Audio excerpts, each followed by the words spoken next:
नमस्कार।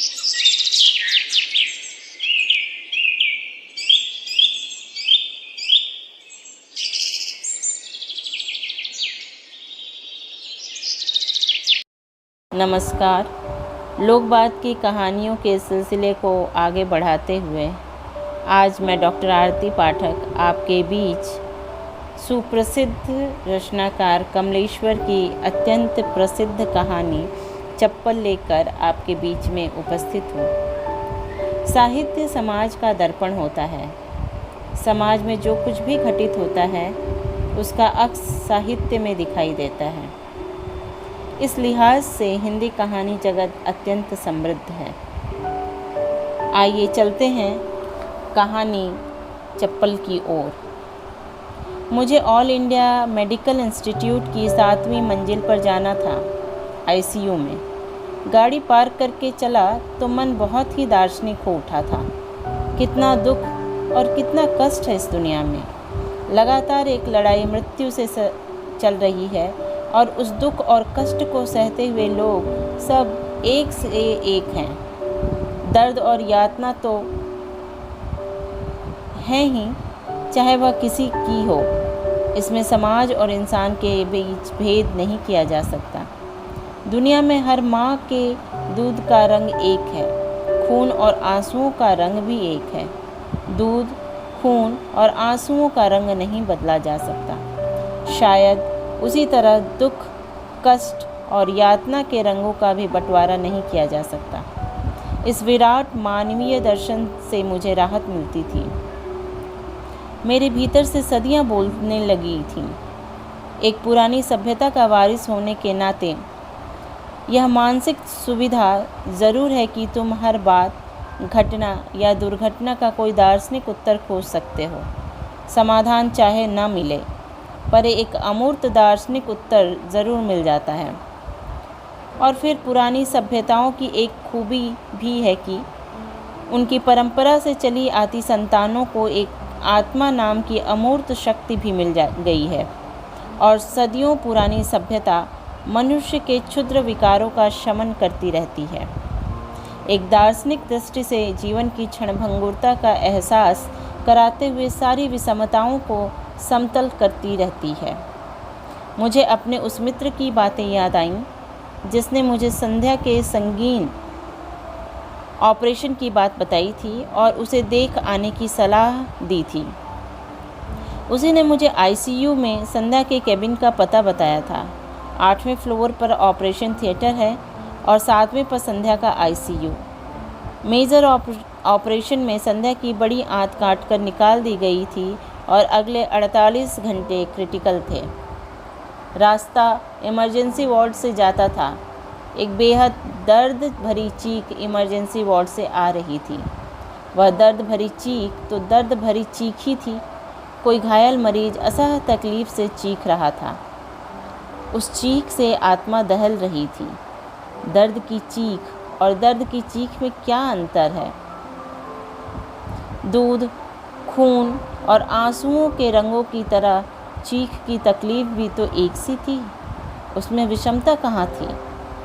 मेरा वह मित्र जिसने मुझे संध्या को देख आने की फ़र्ज़ अदायगी के लिए भेजा था, वह भी इलाहाबाद का ही था। वह भी उसी सदियों पुरानी सभ्यता का वारिस था। ठेठ इलाहाबादी मौज में वह भी दार्शनिक की तरह बोलता था। अपना क्या है, रिटायर होने के बाद गंगा किनारे एक झोपड़ी डाल लेंगे, 8-10 ताड़ के पेड़ लगा लेंगे, मछली मारेंगे, मछली मारने की एक बंसी, 2-4 मछली तो दोपहर तक हाथ आ ही जाएंगी। रात भर जो ताड़ी टपकेगी उसे फ्रिज में रख लेंगे। फ्रिज में? और क्या मॉडर्न साधु की तरह रहेंगे? मछलियाँ तलेंगे, खाएंगे और ताड़ी पिएंगे। और क्या चाहिए? पेंशन मिलती रहेगी। और माया मोह क्यों पालें? पालेंगे तो प्राण अटके रहेंगे। ताड़ी और मछली, बस आत्मा ताड़ी पीकर मछली खा के आराम से महाप्रस्थान जाएगी। न कोई दुख, न कोई कष्ट। लेकिन तुम जाके संध्या को ज़रूर देखाना, वो क्रिटिकल है। मेरे मित्र अपने भविष्य के बारे में कितना निश्चिंत था, यह देखकर मुझे अच्छा लगा। यह बात सोच समझकर मुझे अभी तक अच्छा लग रहा था, सिवा उस चीख के जो इमरजेंसी वार्ड से अब तक आ रही थी और मुझे सता रही थी। इसीलिए लिफ्ट के आने में जो देरी लग रही थी वह मुझे खल रही थी। आखिर लिफ्ट आई। 7 मैंने कहा और संध्या के बारे में सोचने लगा। 2-3 वार्ड बॉय तीसरी और चौथी मंजिल पर उतर गए। 5वीं मंजिल पर लिफ्ट रुकी तो कुछ लोग ऊपर जाने के लिए इंतज़ार कर रहे थे। इन्हीं लोगों में था वह 5 साल का बच्चा, अस्पताल की धारीदार बहुत बड़ी सी कमीज पहने हुए। शायद उसका बाप, वह ज़रूर ही उसका बाप होगा, उसे गोद में उठाए हुए था। उस बच्चे के पैरों में छोटी छोटी नीली हवाई चप्पलें थीं, जो गोद में होने के कारण उसके छोटे छोटे पैरों में उलझी हुई थी। अपने पैरों से गिरती हुई चप्पलों से धीरे से उलझता हुआ बच्चा बोला, बाबा चप्पल। उसके बाप ने चप्पलें उसके पैरों में ठीक कर दी। वार्ड बॉय व्हीलचेयर बढ़ाते हुए बोला, आजा, इसमें बैठेगा? बच्चा हल्के से हंसा। वार्ड बॉय ने उसे कुर्सी में बैठा दिया। उसे बैठाने में कुछ तकलीफ़ हुई, पर वह कुर्सी के हत्थे पर अपने नन्हे नन्हे हाथ पटकता हुआ भी हंसता रहा।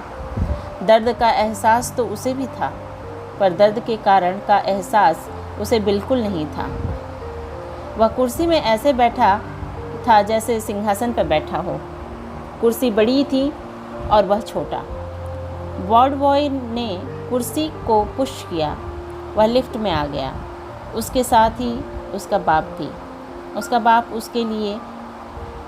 बाप उसके सिर पर प्यार से हाथ फेरता रहा। लिफ्ट 7 पर रुका, पर मैं नहीं निकला। 2-1 लोग निकल गए। लिफ्ट 8 पर रुका। यहीं ऑपरेशन थिएटर थे। दरवाज़ा खुला तो एक नर्स, जिसके हाथ में सब पर्चे थे, उसे देखते हुए बोली, आ गया तू? उस बच्चे ने धीरे से मुस्कुराते हुए नर्स से, जैसे हाँ। उसकी आंखें नर्स से शर्मा रही थीं और उसने बचपन की बड़ी मासूम दुविधा चमक रही थी। व्हीलचेयर एक झटके के साथ लिफ्ट के बाहर गई। नर्स ने उसका कंधा हल्के से थपका। बाबा चप्पल। वह तभी बोला, मेरी चप्पल।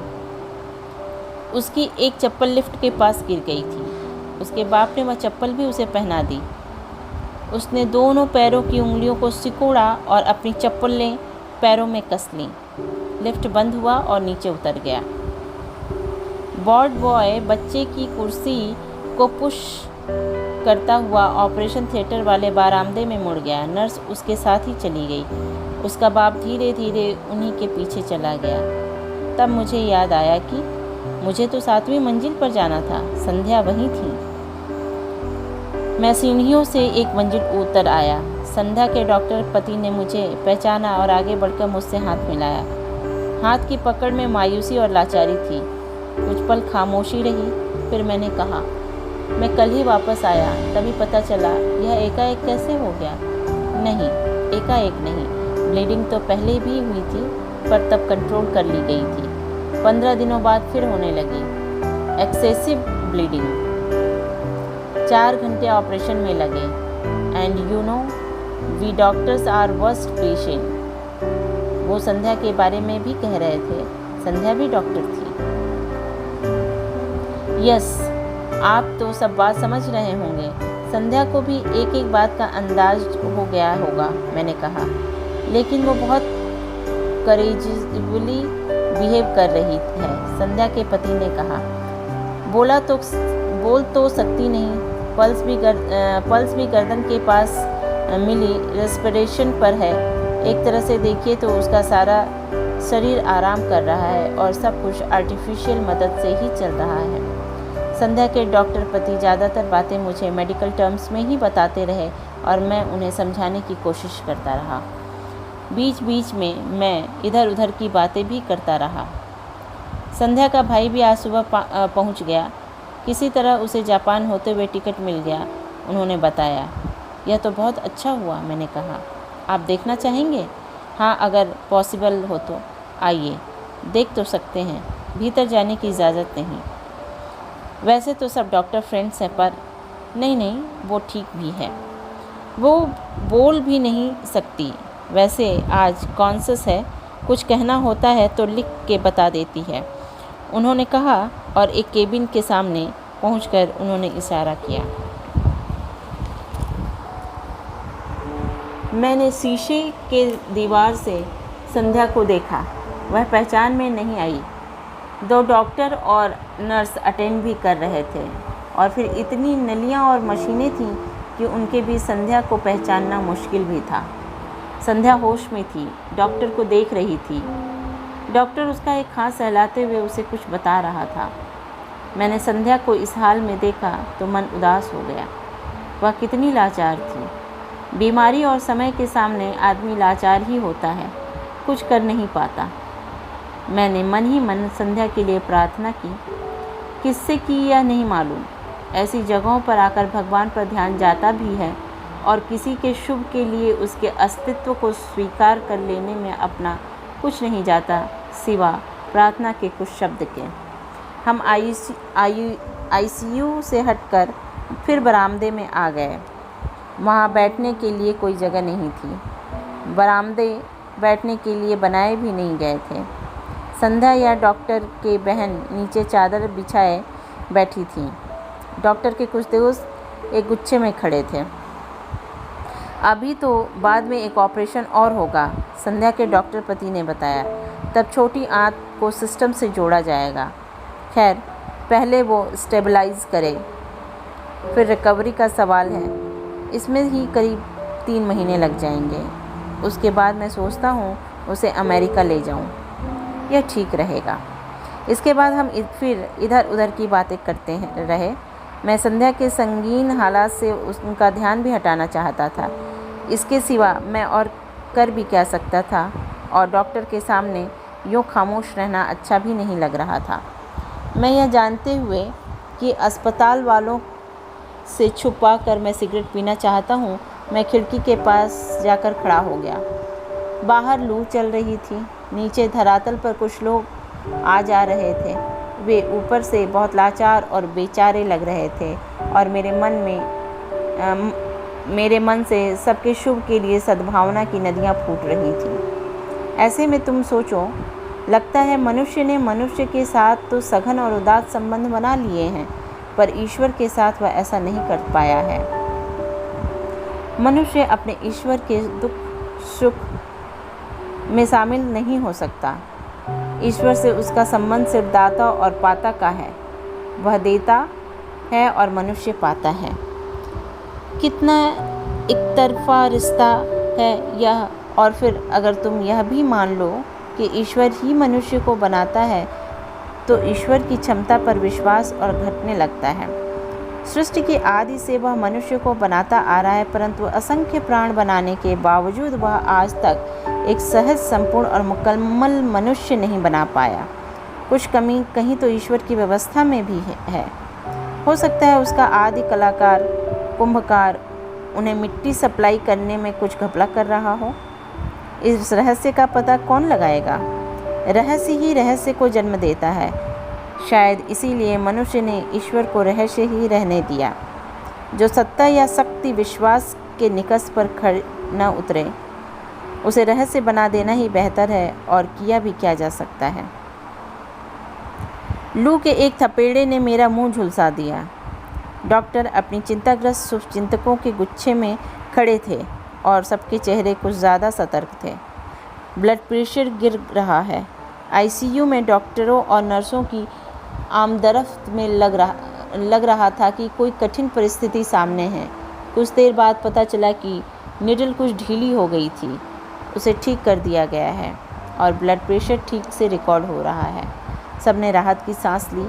मौत से लड़ना कोई मामूली काम तो नहीं है। ईश्वर ने तो मौत पैदा ही की ही है, पर मौत तो मनुष्य भी पैदा करता है। एक तरफ जीवन के लिए लड़ता है और दूसरी तरफ मौत भी बांटता है। यह द्वंद्व ही तो जीवन है। यह द्वंद्व और द्वैत ही जीवित रहने की शर्त है और अद्वैत या समानता तक पहुंचने का साधन और आदर्श भी। आध्यात्मिक अद्वैत जब भौतिकता की सतह पर आता है और मनुष्य के प्रश्न सुलझाता है, तभी तो वह संवेद समानता का दर्शन कहलाता है।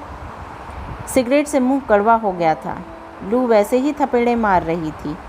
सीमेंट के पलस्तर का दहकता चिलचिलाता तालाब सामने फैला था।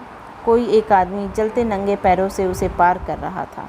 मैंने पलटते हुए लिफ्ट की तरफ देखा। डॉक्टर मेरा आशय समझ गए थे, लेकिन तभी राजनीतिज्ञ से उनके कोई दोस्त आ गए थे। शुरू की पूछताछ के बाद वे लगभग भाषण सा देने लगे। अब तो अग्नि मिसाइल के बाद भारत दुनिया का सबसे शक्तिशाली तीसरा देश हो गया है और आने वाले 10 वर्षों में हमें अब कोई भी महाशक्ति बनने से नहीं रोक पाएगी। इंग्लैंड और फ्रांस की पूरी जनसंख्या से ज़्यादा बड़ा है आज का भारत का मध्यम वर्ग। अपनी संपन्नता में भारतीय मध्यम वर्ग जैसी शक्ति और संपन्नता उन देशों के मध्यम वर्ग के पास भी नहीं है। तभी एक चिंताग्रस्त नर्स तेज़ी से गुजर गई और सन्नाटा छा गया। चिंता के भारी क्षण जब कुछ हल्के हुए तो मैंने फिर लिफ्ट की तरफ देखा। डॉक्टर साहब समझ गए। आपको 2.5-3 घंटे हो गए, क्या क्या काम छोड़ के आए होंगे। और वे लिफ्ट की ओर बढ़े। लिफ्ट आई, पर वह ऊपर जा रही थी। डॉक्टर साहब को मेरी खातिर रुकना न पड़े, इसीलिए मैं लिफ्ट में घुस गया। लिफ्ट 8 पर पहुंची। वहाँ ज़्यादा लोग नहीं थे, पर एक स्ट्रेचर था और 2-3 लोग। स्ट्रेचर भीतर आया, उसी के साथ लोग भी। स्ट्रेचर पर चादर में लिपटा वही बच्चा पड़ा हुआ था। वह बेहोश था। वह ऑपरेशन के बाद लौट रहा था। उसके गालों और गर्दन के रेशमी रोएं पसीने से भींगे हुए थे। माथे पर बाल भी पसीने के कारण चिपके हुए थे। उसका बाप एक हाथ में ग्लूकोज की बोतल पकड़े हुए था। ग्लूकोज की नली की सुई उसकी थकी और दूध भरी बाहों की धमनियों में लगी हुई थी। उसका बाप लगातार उसे देख रहा था। वह शायद पसीने से माथे पर चिपके उसके बालों को हटाना चाहता था, इसीलिए उसने दूसरा हाथ ऊपर किया, पर उस हाथ में बच्चे की चप्पलें उसकी उंगलियों में उलझी हुई थीं। वह छोटी छोटी नीली हवाई चप्पलें।